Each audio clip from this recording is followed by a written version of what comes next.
Good morning mga kabisdak. So today April 13, gaya ng forecast na mayroong blizzard coming here in Winnipeg, since it was forecast yesterday that baka nga mag-start kagabi pero never nangyari. Pero ngayon umaga, pag uwi ko galing ka trabaho, ganito na. Malakas na yung snow. So it's up to Friday. Pinaka parang pinaka worst na mangyari to na blizzard sa history ng Canada. Parang nangyari na rin to nung sabi nila 1997.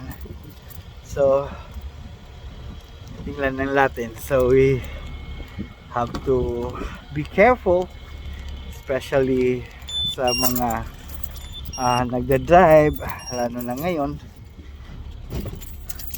Yung daan madulas, tapos lalakas din yung snowstorm, may hangin pa.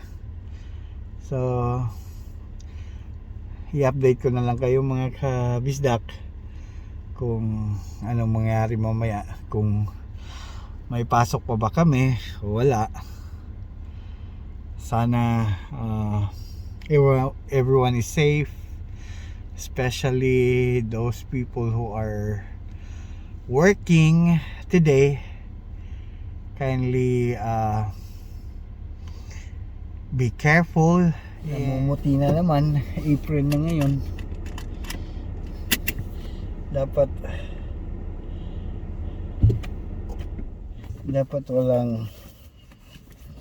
wala nang snow, but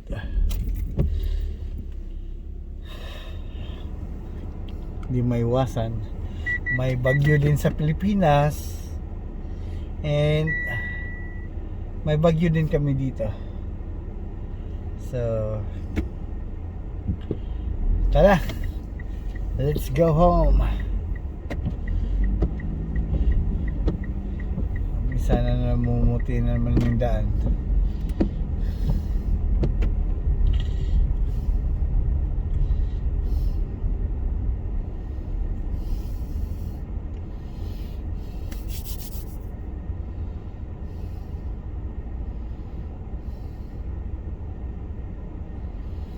Sa mga papasok ngayon, talagang yung madulas tsaka kakapal din yung snow. So ingat.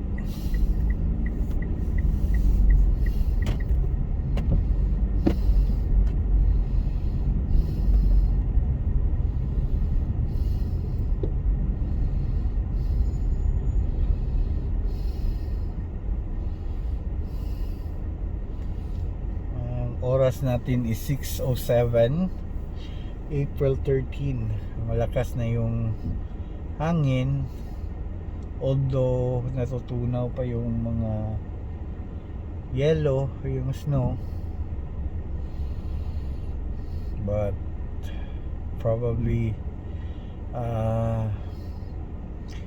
it will continue to drop till Friday. So hindi lang hanggang ngayong week na to, by Monday mayroon na naman isang linggo na mag snowfall. Kaya ewan ko, the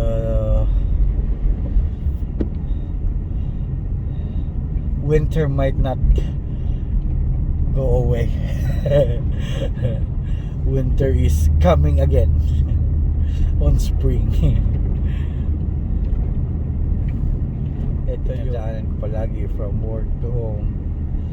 Hindi ako nag-highway kasi mas safer dito ako dumadaan palagi, although slower way to kasi ang daming 4-way stop, but kung safe ka naman, ba't ka pa i-risk yung pagdadrive mo, lalo na pag ganito pauwi ka, diba?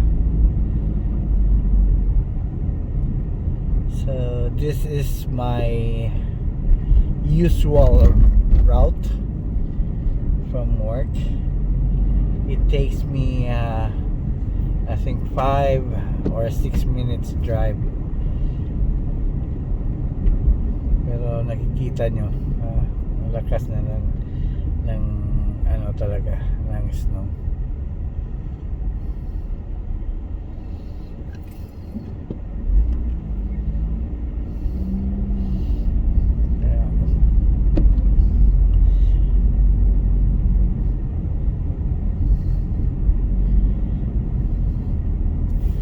We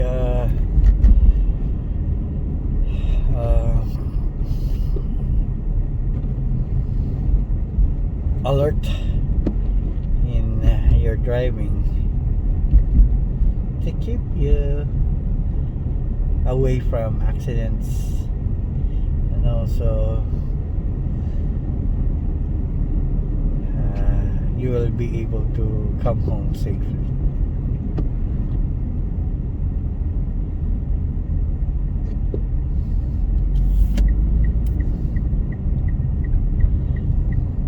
Mamaya mag-vlog ulit ako kung ano yung kahinatnan nitong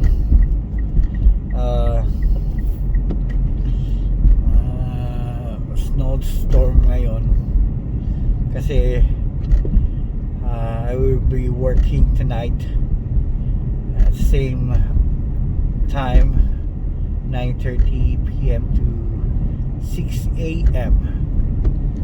So kung talagang tuloy-tuloy to, we will be informed to come to work or not, depending on the situation. So maraming salamat sa panonood, and hope everyone will be safe. And this has been your friend Andy saying good morning Winnipeg. God bless everyone. Thank you so much. Bye. Have a nice day.